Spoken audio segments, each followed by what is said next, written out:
Greetings and salutations. How are you doing? This here video is called Gender Sensitivity Training for Healthcare Professionals. Doesn't that sound like it's a clinical booklet, like an actual book? It's just going to be talking about an experience that I had, and it made me think about writing to the administrators of this particular place that I go. And I might still do that, but in the interim, I'm posting a video here. So I went to a healthcare center that I've been going to for a very long time, for many years, since they started in the late 90s. And when I say since they started, I mean since they were established, because my girlfriend at the time, the woman that I was in a relationship with, was one of the people who helped establish the place. So it was that was a long time ago. And so I've been going there for a long time, and I like them a lot. It's all nurse practitioners, except for different other departments. They do have dentistry, and they have behavioral health as well as primary care. So I went for a usual a follow-up appointment. When you have sexy things like hypertension, you go.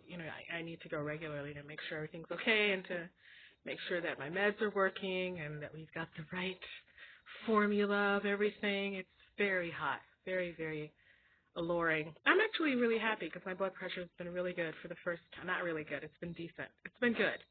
It's been good enough. Yeah. For the first time in a long time. It took years. Anyway, that's what they don't tell you. They don't tell you that sometimes it takes years to find the right formula of medications and the right dosages, and it could take years sometimes. Anyway, unless you go the raw vegan route and go raw and just stay raw, then you don't need any medicine. But who can do that forever? It's very difficult. So,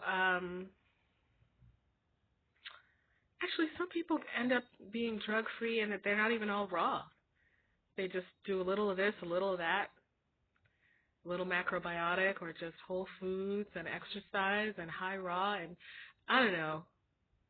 I don't mind being on medication. Am I on a tangent right now? I think I might be. So I go in, and the procedure is somebody comes in first to take my numbers, arm cuff, blood pressure, or whatever. So the woman comes in. She's, I don't know what they're called, but she's not my nurse practitioner. She comes in, and she says to me, so we go through the regular thingies, and at some point she goes, soon. We weren't, not a lot of small talk had happened. And she goes, really casually, she's like, so are you a woman becoming a man, or, she was like, so were you, she's a black woman, and she appears to be in her late 20s, and she goes, so are you a woman going to be a man, or are you a man about to be, and my initial reaction was shock, and I was offended, and it felt like such a question. It just felt like it's like an affront to my privacy. It felt like an invasion of my privacy, and it also felt incredibly insensitive, because what if I don't even know? What if I don't know? What if I didn't know I had facial hair? What if I'm just going about the world and I don't want to talk about it, Or what if I'm well aware of my gender situation, but I don't want to talk about it because fisticuffs, Or what if, I don't know, but it just felt wrong, like, and you know what it felt like? It felt like, okay, you're not supposed to be talking about my body. Like, the only reason you're asking me what my gender situation is because of this up in here. That's the only reason. So that means you're talking about my body. You're making a comment about my body, and that's inappropriate. Because as a healthcare professional, the only thing you should be doing, if you're talking about my body, it should be something you're physically working on or discussing about my case. If it isn't to do with my health situation at all, you need to be saying nothing about my physical representation. It is none of your business. Unless you want to ask me, what gender pronouns do you use? Would you prefer? That is the only okay thing to make. But because she's a baby, anytime a person is over a certain age, particularly a woman, I notice, particularly in the black community, we sort of have this loving feeling toward the young ones. So because she's only in her 20s and I'm 50, I just felt like, and she was adorable and friendly and meant absolutely no harm. It was like a clueless, insensitive thing, and which is why the way I titled it is implied that there's a training that needs to happen. Sensitivity training needs to happen, right? And so I just smiled and I just said, I'm a woman. I'm a woman with facial hair. And I said, you know how a lot of women have facial hair. That's why the depilatory industry is a multi-billion-dollar one, because women have facial hair and they just usually get rid of it. And I said, but I don't, because I love mine. I love it. And she goes, that's dope. She was really into it, right? But after I left, I thought, something must be done. Somebody's got to tell folks about this, because the problem is, because gender stuff is all kinds of out there, I think people may feel like it means that they can talk about it too. But there's a place and there's a way. And asking a client or a patient, are you, like, really casually, like, are you a woman about to become a man or a man about to become a woman? Like, what if I don't know what I'm doing? Like, I happen to know very well who I am and what I'm doing and what I'm about. But what if I wanted to become a man and I felt very badly that I wasn't representing myself as male? Like, what if I felt badly that I didn't pass for some reason? What if in my mind I think I look like a dude and I want everybody to think I'm a dude, and then she offended me by calling out that she saw that I'm not clearly a gender?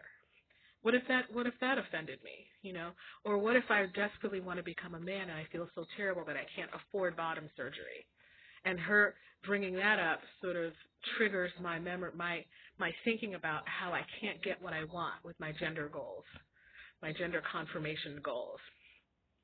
It has just opened up a whole bunch of stuff. And it's so interesting because I'm not transgender, and so I usually don't have to deal with these issues. The only time this stuff comes up is when I'm mistaken for a man because of my shape from behind. I am broad-shouldered and slender-hipped. So from the front, I have large breasts and a feminine face, so you can tell, besides the beard. So you can tell that I'm a woman, and certainly when I talk, I sound like a woman. But then in my back, I look more masculine from behind. So I've gotten, hey guy, you dropped your wallet before, or, so that happens kind of, not infrequently. Not a lot, but it does happen a bit, And so I just say, I'm a woman, or something. You can't be a chick with a fucking all of this situation and not expect to sometimes, be mistaken for a man. It happens. So, yeah, but that incident was not a pleasant one. When she first said it. So are you a woman becoming a man or a man? It's like, I'm a woman loving being a woman. I'm all chick, curry doodah. I'm all woman, and I love being a woman, and my facial hair wants to be here, so I'm going to let her be here. Ooh, thank you for letting me be myself again. All right, have yourself a beautiful day. Be kind to yourself because you are worthy of that and so much more. My name is Cassendre Xavier. See you next time. Bye.